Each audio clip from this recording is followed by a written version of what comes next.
Problemas para o Alexandre de Moraes podem ter só começado, tá? Tem uma coluna aqui na Revista Oeste falando sobre os problemas da justiça brasileira como um todo, tá? Do Alexandre de Moraes mais em particular, mas da justiça brasileira como um todo, né?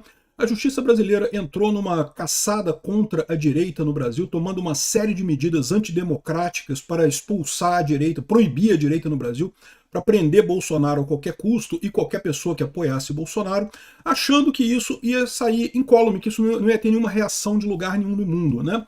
E o que eles estão vendo agora é que isso é um beco sem saída, né? A decisão recente da Carla Zambelli lá na Justiça da Itália se soma a várias outras decisões de várias outras justiças internacionais que olharam para a situação e falaram, não, houve exagero realmente da justiça brasileira, há coisas erradas na justiça brasileira. O nome da justiça brasileira está indo para o lixo. Por quê? Porque os coleguinhas do Alexandre de Moraes não tiveram a coragem de confrontar ele quando ele começou a fazer as merdas, né? Todo mundo achando que, ai, não, o Xandão está, entre aspas, salvando a, entre aspas, democracia, então tem que deixar ele fazer isso, não sei o que lá. Sendo que, como eu falo para vocês, não é novidade, muita gente no STF já há algum tempo tem questionado esse método Alexandre de Moraes de, entre aspas, salvar a, entre aspas, democracia, né? Então, o que está ficando cada vez mais claro é isso. E a coisa tende a piorar daqui para frente, tá? Por quê?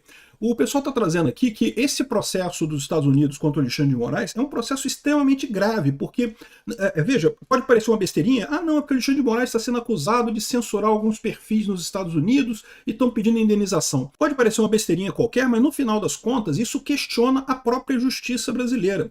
A justiça brasileira, ela vive um dilema, como eu já expliquei para vocês. Aliás, a justiça de todo mundo, tá? Toda a justiça estatal está vivendo um dilema nesse momento, né? As relações humanas sempre foram muito locais. Você se casa com pessoas próximas de onde você nasceu, você trabalha para pessoas próximas de onde você mora, você compra e vende coisas para pessoas próximas de você. Então, sempre fez muito sentido essa estrutura de ordenamento jurídico local, né? Então você tem, aqui no Brasil, tem o ordenamento jurídico brasileiro, a Constituição, as leis e coisa e tal, tudo certinho aqui, porque 99% dos problemas que você tinha de desacordo entre pessoas eram entre pessoas que estavam no Brasil, né? Um ou outro caso só que você tinha situações fora do país. Hoje em dia isso mudou. Hoje em dia as pessoas, tem gente trabalhando para os Estados Unidos, morando no Brasil, você compra coisas da China, você se relaciona com o mundo inteiro através das redes sociais. Então, esse conceito que permitiu o ordenamento estatal como a gente conhece hoje, ele meio que deixou de ter validade, né? Você não tem mais como fazer justiça só com leis locais, né? E aí a grande dúvida que fica é, o que vem depois disso? Você vai se criar um ordenamento jurídico mundial, com todas as leis do mundo inteiro e coisa e tal?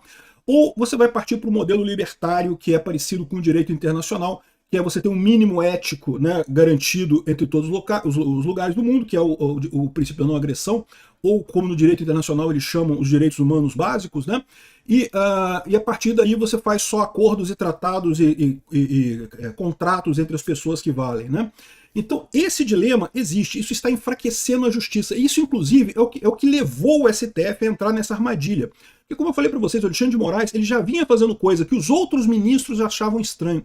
Por que os outros ministros não fizeram nada? Por que continuaram apoiando o Alexandre de Moraes? Ainda tem alguns que apoiam ele. O que tem por trás disso daí, né? Aqui o pessoal do Estadão traz também aqui, ó, o judiciário tem medo das críticas e das propostas de reforma. O que está atrás desse medo do judiciário brasileiro? Vamos entender essa coisa aqui? Eu sou Peter Turguniev, esse é o canal Ancapsu. Essa notícia foi sugerida por PT e PCC, tudo a ver, zelador da Universidade de Coimbra e várias outras pessoas. Obrigado aí ao pessoal que sugeriu notícias lá no nosso site, no visãolibertaria.com. E obrigado a você que está assistindo o nosso vídeo. Se você gosta do nosso conteúdo, por favor, deixa o seu like e se inscreva aqui no canal, né? Então, a coisa do Oeste aqui está colocando um negócio que a gente aqui no Brasil já tinha percebido. O pessoal da direita já sabe disso há muito tempo. O Alexandre de Moraes não é um juiz que está salvando a democracia. O Alexandre de Moraes é um vilão, ele é um ditador, ele está impondo a vontade política dele contrária a boa parte do povo brasileiro, né? O Lula ganhou a eleição na última eleição, é verdade, ganhou, mas ganhou por 50, alguma coisa ali, meu amigo, ganhou por muito pouquinho. Uma enorme parte da população brasileira votou no Bolsonaro e queria o Bolsonaro no poder. Então como é que de repente virou proibido ser bolsonarista no Brasil? Que absurdo é esse, né? Essa luta toda do Alexandre de Moraes. E essas coisas, elas se relacionam, tá? Porque lembra que um dos questionamentos que houve nessa época foi justamente que o Bolsonaro, quando ganhou as eleições de 2018, ele queria fazer reformas, por exemplo, facilitar o acesso a armas, etc., que o pessoal da esquerda não quer.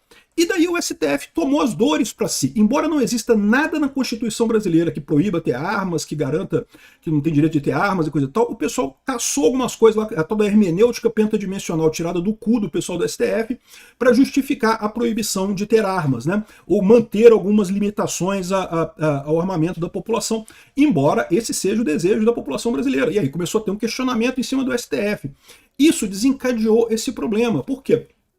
Mais uma vez, o STF ele é baseado, o judiciário brasileiro, o ordenamento jurídico brasileiro, ele tem uma base muito frágil, tá? A base do ordenamento jurídico brasileiro é basicamente argumento de autoridade puro, né? Todas as leis brasileiras existem por quê? Por causa da Constituição brasileira. E o que legitima a Constituição brasileira? Pode pirlim-pim-pim, porra nenhuma. Juntaram 600 ladrões lá em Brasília, escreveram um papelzinho, assinaram, e agora, por algum motivo, você é obrigado a obedecer o que está naquele papelzinho ali, que não tem legitimidade nenhuma, né? O mínimo que se esperava de uma Constituição é que acontecesse o que aconteceu no Chile, que ela tivesse um referendo popular, que ela fosse referendada pela população depois. Houve isso no Brasil? Não. Foi só os 500 e pouco ladrão lá, de deputado ladrão lá em Brasília, que assinaram aquela porcaria lá, o velhinho careca lá do Ulisses Guimarães, ai, Constituição de merda, não sei o que lá, e pronto, né? E agora a gente é obrigado a apoiar, aceitar isso aí. Por quê? Qual a legitimidade que tem isso? Eu não contribuí com nada com essa Constituição, eu não concordo com 99% do que está escrito ali. Então que lógica tem isso? Como é que pode uma Constituição ser feita dessa forma, né? Aí o que aconteceu aqui no Brasil? O STF, se sentindo atacado, reagiu tentando usar a força para manter a autoridade. E este é o grande erro do Alexandre de Moraes, né? Veja, esse fenômeno está acontecendo com os judiciários no mundo inteiro. No mundo inteiro os judiciários estão percebendo que a coisa está ficando estranha, porque, né, o que antes eles conseguiam resolver muito fácil com as leis do país, porque, né, a maior parte das relações entre pessoas eram relações locais, então, né, você aplicava a lei local às relações locais, tranquilo de resolver todos os problemas. Agora, eles estão tendo dificuldade com isso daí, né? Não é só o Brasil que está com essa dificuldade. Você pode ver, a Europa também está cheia de problemas lá, está criticando também, criando leis de censura e não sei o que lá. Tem um monte de judiciários no mundo inteiro com esse questionamento agora. Como é que vai fazer para operar nesse mundo novo? O que a gente vai fazer? Como é que vai resolver esse problema? A diferença aqui no Brasil é que o Alexandre de Moraes se viu acuado e resolveu contra-atacar. Começou a fazer um monte de decisões totalmente sem base nenhuma, né, supostamente para, entre aspas, defender a, entre aspas, democracia. E o que está ficando claro agora, com o tempo passando, é que ele fez um papel ridículo. A justiça brasileira, ao apoiar o Alexandre de Moraes, destruiu a sua própria credibilidade. Já é a Itália, a Espanha, a Polônia, a Argentina, os Estados Unidos, são vários países que ignoram as decisões brasileiras tomadas pela justiça brasileira, justamente porque olham os autos do Alexandre de Moraes, olha aquele e falam, caraca, isso aqui não tem lógica. Isso aqui não bate o mínimo do mínimo de garantia de direitos humanos, de dignidade da pessoa humana, de devido processo legal. Devido processo legal é a base da base do direito. Jamais um processo como esse do Bolsonaro. Cara, o Bolsonaro foi denunciado em novembro, em setembro do ano seguinte ele estava preso, mas nunca que um processo desse tipo acontece assim tão rápido, cara. Isso aqui é um absurdo completo. Foi evidentemente uma corruptela da devido processo legal. E o que mais assusta é ver pessoas aqui no Brasil, até alguns advogados, tá, tratando como se fosse a coisa mais normal do mundo. Não, a prisão do Bolsonaro é normal. O Xandão julgou que ele é culpado, normal. Não, caramba, gente, pelo amor de Deus. Vocês leram os mesmos livros que eu li na faculdade, vocês sabem o que é o direito. Não é normal isso. Você pode não gostar do Bolsonaro, ninguém é obrigado a gostar do Bolsonaro, não. Mas chegar nesse negócio, fazer um processo relâmpago, recusar toda a testemunha da defesa, basear tudo numa única delação premiada, altamente suspeita, questionável, que o cara mudou de versão um monte de vezes e que tem suspeita de pressão em cima dele. Cara, compara com a Lava Jato. A Lava Jato não foram dezenas de pessoas fazendo delação premiada, dezenas de pessoas devolvendo dinheiro e coisa e tal. Você tinha um embasamento muito maior daquilo ali. Levou 6 anos para se chegar no Lula na Lava Jato, né? Não tem como você considerar isso, a não ser que seja realmente o pessoal desesperado da esquerda, querendo, de qualquer forma, tirar a direita do campo político, né? E o senhor Carlos Newton está trazendo aqui no Tribuna da Internet justamente também que os problemas do Alexandre de Moraes lá nos Estados Unidos estão só começando, tá? Porque esse processo da Flórida, que agora já está numa situação que não tem mais muito o que fazer, né? Ele pode ser uma coisa fundamental. Parece um negócio pequenininho, parece uma coisa meio bestinha, porque não, é só um negócio lá de censura e coisa e tal. Mas, na verdade, isso pode colocar uma tutela americana sobre a forma como Alexandre de Moraes fez aqui a justiça no Brasil. E aí, olha como é que vai ficar a situação dos outros ministros do STF, do resto da justiça brasileira. Das duas, uma. Ou eles vão ter que admitir que realmente o Alexandre de Moraes fez merda, né? Porque fez, a gente sabe que ele fez merda. Eu venho criticando o Alexandre de Moraes desde 2019. Já devia ter sido, a orelha do Alexandre de Moraes devia ter sido puxada em 2019. Então, e aí, ou seja, se eles admitirem que o Alexandre de Moraes está errado agora, eles vão ter que responder por que eles foram negligentes, né? Esse tempo todo eles não fizeram nada sabendo que o Alexandre de Moraes estava fazendo merda, né? Por outro lado, se eles vão assumirem a defesa do Alexandre de Moraes intransigente, dizer que não, que o Alexandre de Moraes está certo e não sei o que lá e coisa e tal, se eles fizerem isso, eles vão simplesmente jogar a justiça brasileira no lixo, porque a justiça brasileira vai ser culpada do mesmo crime do Alexandre de Moraes. Eles estão indo por esse caminho, tá? Eles estão indo pelo caminho de que não, que o Alexandre de Moraes tem o direito de tomar essa decisão. Não, ninguém tem o direito de tomar decisões erradas.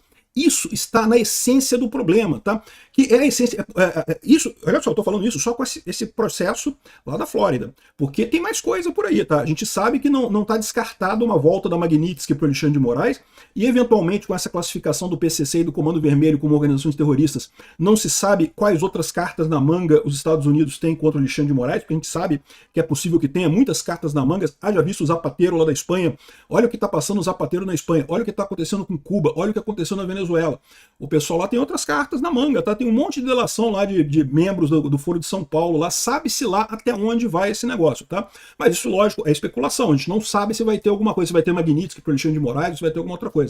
Essa ação do Tribunal da Flórida contra o Alexandre de Moraes pode parecer uma besteirinha, mas ela expõe o Alexandre de Moraes em um momento que ele está extremamente fragilizado. Já tem vários tribunais ignorando completamente as decisões brasileiras porque viram que são absurdas. E agora vai ter, tudo leva a crer, uma decisão condenando a decisão do Alexandre de Moraes aqui no Brasil. Como é que os tribunais brasileiros vão reagir, eu não sei. Eu espero que reajam da forma correta. Reconheçam o erro. É a melhor coisa que dá para fazer nesse momento.